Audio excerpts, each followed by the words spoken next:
Hello and welcome to Developing Your Crop Management Plan. The crop management plan is going to be the final major activity of the course. You also have a final exam and a few other things. We're going to use this to kind of wrap up the course and take you back through the things we've learned for the course. So all the activities we've done in this class so far, now we're going to take those and actually develop a crop plan for our farm or a farm similar to what we want and look at. It's a major part of your grade in this course, so make sure you get it done. It's designed to take several weeks to complete, so you look, the due dates are over several weeks. I'd encourage you to work on it all together and get it done early. It's spring now. Obviously, you don't want to be working on this class still in May. You can have some other priorities, so you can go ahead and just kick it in and get this thing done and finish it and not worry about the due dates. Just get everything done and submitted early. That's fine. I encourage you to do that where you don't have to worry about any more assignments in the class as we work toward the end of the semester. The intention of this activity is to make it as realistic as possible as we look at it. So I want you to pick out your own farm or farm of your choice. It could be one that you're already living on or familiar with. Maybe it's one you're thinking about purchasing someday.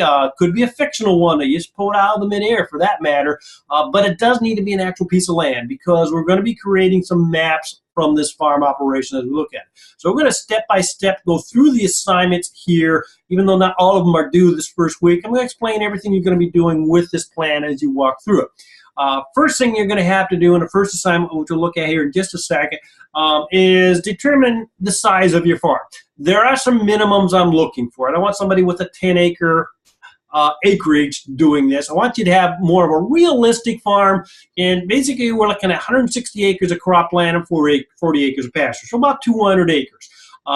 Again, probably not enough to support a family, but a realistic farm size as we look at managing some things. Also, I want at least 80 animal units on there, and I'll talk about that here in a little bit in the next assignment, and at least 2 different crops as you plan on it. If you want, it can be larger. So if you've got a 640-acre farm or a 1,000-acre farm or something like that, and you want to do the whole farm as part of this project, go for it, because you might find it actually more interesting and more realistic if you use a real farm with some real numbers.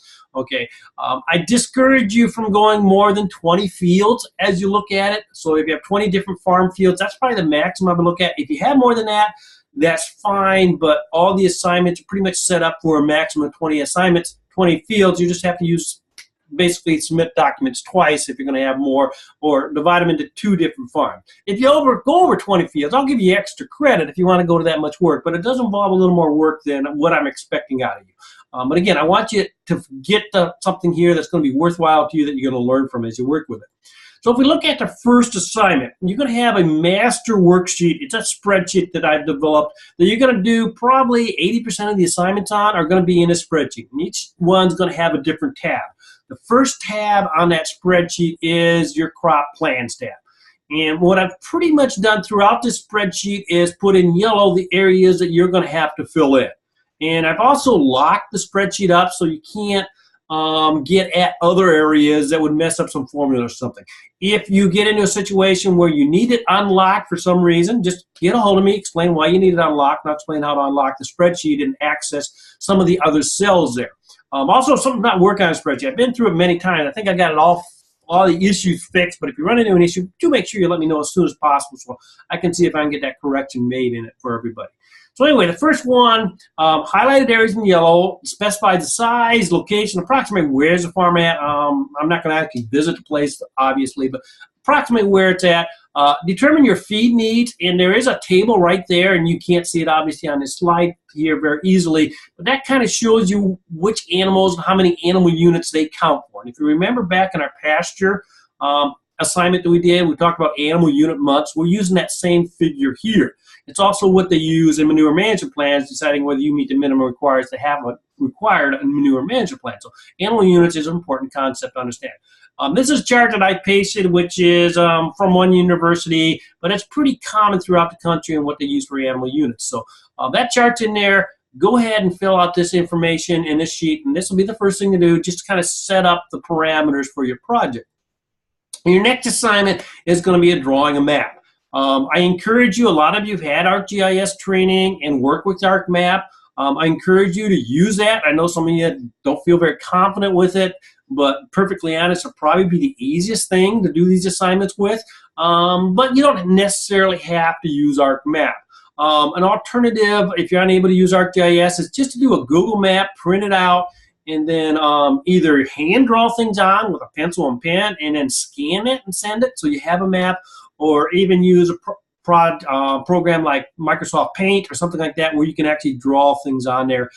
Even Word has some abilities to do some drawings. But basically what you're done when you've got this Smart Field Boundary Map, when you're done with it, you have to have the field IDs in there, either by numbers or by names, and I need to know the acreage of each field. And again, there's the advantage of ArcMap as you look at it. For those of you who've used ArcMap over a year ago and your license on your computers expired, let me know. I'll give you a new authorization code, or if you need to reinstall it, let me know. I can help you all with that, anybody that wants to use ArcMap. But again, you don't have to. Any mapping program will work. There are other mapping software programs out there too on the web that you can use. Climate View was one of those, or Field View from Climate Corporation. It didn't do the field IDs though, and it doesn't do, I think it might do acres, but it doesn't label them. So you may be able to do it in the Climate Field View app in Climate, but then print it out and then actually somehow designate the field numbers and IDs. So that's your first assignment, or second assignment, excuse me, you work with. You have to submit those maps because we've got to have maps of our fields so we know what we're talking about. Then we're going to do a pasture plan. We're going to kind of talk about what crops are going to be planted. You've got to have at least 40 acres of pasture out there. So we're going to pull up our year-round forage supply assignment again, and we're going to do it just on your farm for your livestock. If you don't have any grazing livestock, let's say you chose hogs or chickens and you're not going to graze anything, then set it up so that you could rent it to somebody else to graze livestock. Your idea is to put as many livestock out on that land as possible. If you have more than 40 acres, that's fine. But maximize the number of animals per acre, essentially, without having too much excess feed or coming up short very often. And that worksheet will let you walk through that. Again, we've done it before. Now you're going to do it on your own operation with whatever livestock you want.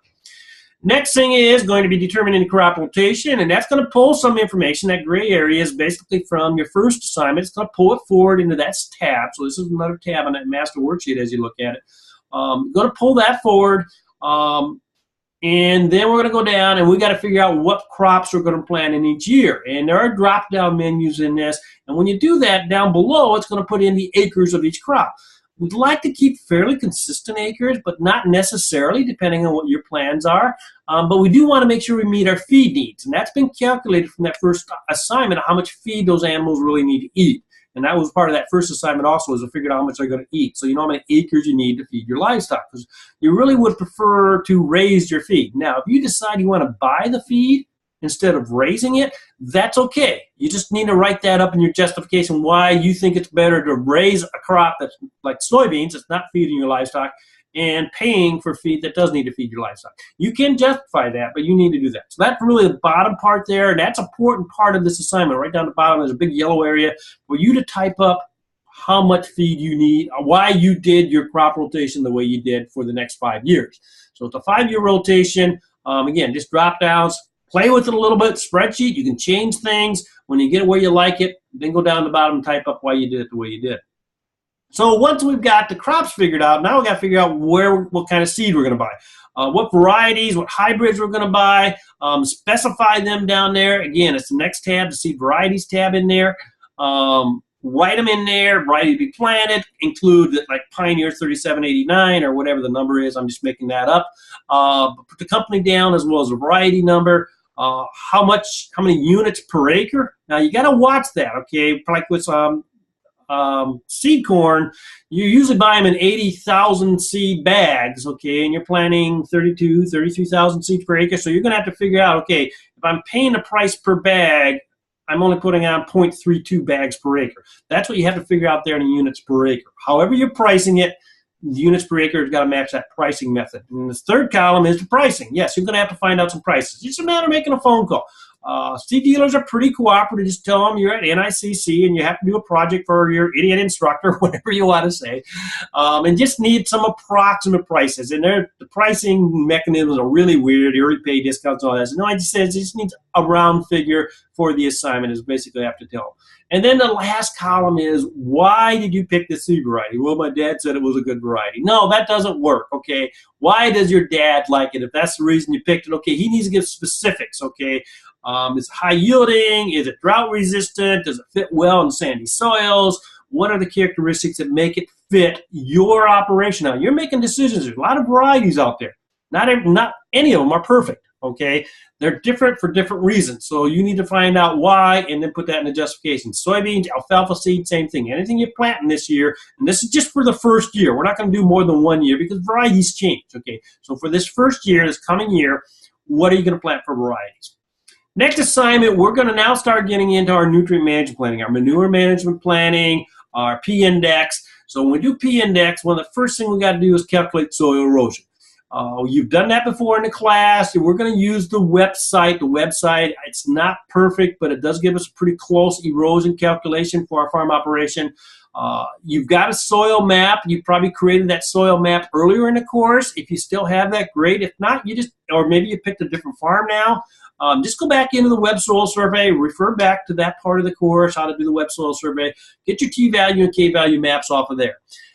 Draw your field boundaries on there. You may have to hand draw those in there. You can export it actually. If you use an ArcMap, you can export those maps as an ArcGIS file and bring it in ArcGIS if you want. If you want help with that, let me know. Otherwise, all you need is the PDF files and the field boundaries drawn onto those files. Now, once you draw the field boundaries, which soil is predominant in that field? We're not going to have you calculate the erosion on every single soil in that field. We could, but that's a lot more work. And you're still going to get the concept by just picking out one soil. What one soil in that field is predominant. So you got all your field IDs on the left side. What's the main soil type in there? What's the K value, the T value? Then go into the web, calculate the erosion. And I can, from the K T value, get a pretty good idea what your erosion is going to be because I know how those numbers work. So put the calculated erosion in there. And if your erosion is higher than the T value, you're going to see that column where it says erosion too high is going to turn red and say yes. Okay, you want to try and get your fields down to T value. You're allowed to go over T for conservation plans, but we're doing best management practices here. So that goes red and yes, okay. You need to tell me what you're going to do different on this farm to try and get that erosion down. If it's green, just say what you're doing now. I mean, if it's green, you're probably doing a good job already. What are you currently doing on this farm to keep the erosion down? So that last column is just telling what are the conservation practices. And that's kind of dependent on where the erosion is at. Along with that, as we're doing erosion, as we're doing a manure management plan, we're going to want in that final aspect a topographic map. Again, in our map, all you have to do is go to ArcGIS Online and put in a base map. You can use either topographic or hillshade. Typically, we talk about topographic maps, but hillshade maps are pretty cool too. You could use either one in there. Otherwise, if you aren't using ArcMap, I give you a couple of websites you can go to get a topographic map of anywhere in the United States. Just bring it up on your screen, do a screen print, bring it into Paint, draw in your field boundaries on it again. So again, you're going to still need to draw in field boundaries and all these so we know where your farm is on that as we look at it. So that's the next assignment as we work with it. Now we're going to get into the phosphorus index. You've worked through the phosphorus index before. Now we're going to do the phosphorus index on all your fields. So when you copy the report, you're going to do that every time you have a field. For the most part, when you go in here, most of these things aren't going to have to be changed for each field, okay? A lot of the fields are going to be managed the same as you go through that. So you go through and put the first field in, then you come back, and I got to change this, and that number, and that's all I have to change. So it goes fairly quick once you get going on this. One catch with this spreadsheet, it's not one I've developed. It's put together, I believe, by Iowa State with the Iowa Department of Ag, working with them. They have locked it up, and it's designed, it only allows, I believe, 9 fields to go into those detailed reports. So if you're working with 9 fields, you're just going to have to finish this one and then open up a whole new spreadsheet and do the next 9 fields or how many fields you have. So it is limited to 9. That's okay. It doesn't take long to go through and put things in once you get the hang of this. So that's the phosphorus index. Again, you need to submit this whole spreadsheet with that part for this assignment. Finally, then, we get into the manure management plan. You've worked through this before in the class. Now you're going to do a 4-year plan for your farm.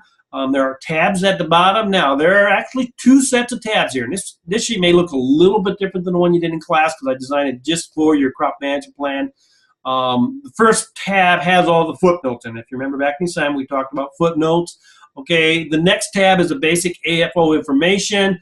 Don't need to necessarily fill out everything on there. I highlighted in yellow a few things you need to fill out. The others you can ignore. And then the manure application. And keep in mind, the first set of tabs is for liquid manure.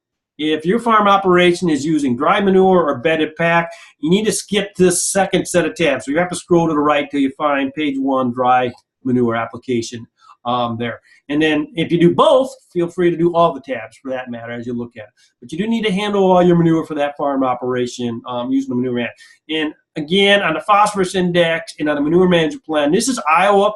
We're in Iowa College, so we're going to base most of our instruction on Iowa. I know a lot of you from Minnesota, some from Wisconsin. Don't fit quite as well. They're not designed for Minnesota and Wisconsin, but we use Iowa's. You're going to have to make some guesses and interpretations sometimes on some of this, particularly in the phosphorus index, because there's a map in there and you got to pick counties. Pick what works best for you as you look at that. Same thing with the manure management plan as we work through those. The idea is all the states do similar things, just don't use exactly the same programs that do that. Once you're done with the P-index and manure management plan, make sure you come back into this master worksheet. There's another tab in there. Ask you to put your P-index in, put your manure applications in there, whether it be liquid or dry. So we got that information recorded in that master sheet as we look at it. Next area, as we're talking about manure management, we got to map out what are sensitive areas. So again, like I said, we're going to use quite a few maps in this class. Pull up those maps again and draw on wherever a sensitive area is. And again, what is a sensitive area? Somewhere we wouldn't put manure. Okay, you're not going to put it right next to the pond. You're not going to put it next to a well, not next to a stream. So map, identify those areas, abandoned wells, sinkholes. Identify those areas on your map. And if you don't have any, you still need to submit a map and put on that map no sensitive areas on this farm operation. So yes, that's the next assignment. Short assignment, but important one. Along with that, there's another assignment about impaired waterways. And each state has a list of impaired waterways. And I'm showing you Iowa's website here. I like theirs. They work pretty easy to work with. You can get in there.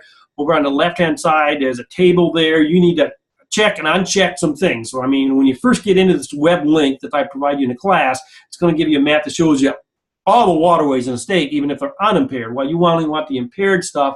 So I zoomed into where our farm's at here on the right-hand side. You see that orange dot? That's where NICC's at. Lake Meyer over to the west has got a red dot on it, and the waterway coming out of Lake Meyer is highlighted in yellow. They're both considered impaired, which that affects manure application as we think about it. So Minnesota, Wisconsin, information is a little bit different. Sometimes you may just find the closest river and just print that information out, maybe type up the nearest impaired waterway is 3 miles away to the northeast, located, name of it, whatever. So you'll need to research that information. It's different for every state, but I think the web links, you spend a little bit of time with them, you should be able to figure it out. Now we're going back to that master sheet. We got the phosphorus index done. We got the manure figured out, what we're going to put on for manure. Now what else do we need for fertilizer? And this is a fairly long spreadsheet. So start at the top. The gray areas, again, were carried over from previous tabs. So on this tab now, we're going to put in some yield goals. What do you think you're going to get for yield on your crops, or what do you want to get for yields? We've talked about yield goals and establishing yield goals in class. We'll establish some for this farm operation you're working on, and then also explain how you did that yield goal. Just keep scrolling down, filling out the sheet. Some of the things are going to calculate automatically on this sheet. This sheet is a little more complicated, this tab, than some of the other tabs. So take your time with it. If you have any questions, make sure you let me know. At the very bottom again, there's a block where you can type up a narrative explaining your nutrient management plan. Also in the course, I provided you an example of a good narrative of what it should look like when you're doing that. The next assignment is nutrient plan checklist. Here's where I pulled some from Minnesota. For those of you from Minnesota, this one is a Minnesota document. I don't like Iowa's documents, where I like Minnesota's document better. If you're putting together a nutrient management plan or even a manure management plan, there are certain things you must and are required to do. Well, this is Minnesota's checklist of what you should be doing as you go through it. It's in a Word document. Just read it and check the things that you've done as part of this plan that you've just finished developing here, okay? And if it's unchecked, that's fine. I'm just going to look that you went down there and read through it. I want you to realize how comprehensive these things are and the details they want in them and what's going on with them. So read down through it, answer whatever questions you can in it. When I open it up and grade it, I just see make sure you answer the questions I know you needed to answer. And some of them you may not answer, but I know which ones you do. As we wrap up the project then, we're going to put together a narrative. Okay, and I've given you an example of a good narrative from a student in the past that they wrapped up. These are all going to be typed up in a Word document or any type of other document that you want to use, but these are all going to be typed up answers to certain things about that plan. So you just kind of go down that list, look at the example I've provided, and type up your narrative about your farm operation as you put this together and what you're doing. And last thing is, we're going to put this plan in a way that we could present it. Essentially, I call this an e-portfolio is what you could do. It's a PowerPoint that you can use to put together your plan. So you're going to take all this document stuff that you've put together already, save it in one file folder on your computer. So that's your first step before you do anything else, okay? All the assignments, and maybe you want to just go into Brightspace and download the assignments to a computer rather than relying on what's already on your computer. Everything you submitted, you can re-download, okay? You can go into your Brightspace and download the assignments already been submitted. Save them, that way you know you've got the right ones in there and only the stuff in that folder that you need. Put all of them in one folder. Then take the PowerPoint that's with this assignment, download it to that same folder. Once you do that, you can create hyperlinks. So I can turn on that PowerPoint because you're going to zip that whole folder up and send it to me. I'll open it up and unzip it. And when I click on the links in your PowerPoint, it'll open up all your documents. You can also, like for the maps, if you want to just copy and paste them in the document, or any of the documents for that matter, you can copy and paste in a PowerPoint slide. They need to be legible. They need to be able to read. So some, if you paste them in there, they're so small you can't read them. No, then you'll need to link out to them. So this would be like if you were hired by somebody and you're putting together all the report for them and you want to put it in one space that you can give to them. That's how this would work as an e-portfolio. So that's a project. Yeah, there's a lot to this project. You got some time to do it. It's the way we're wrapping up this course. I hope you find it enjoyable because I think there's a lot of useful things you're going to gather from the project. And make sure you ask me any questions if you have them.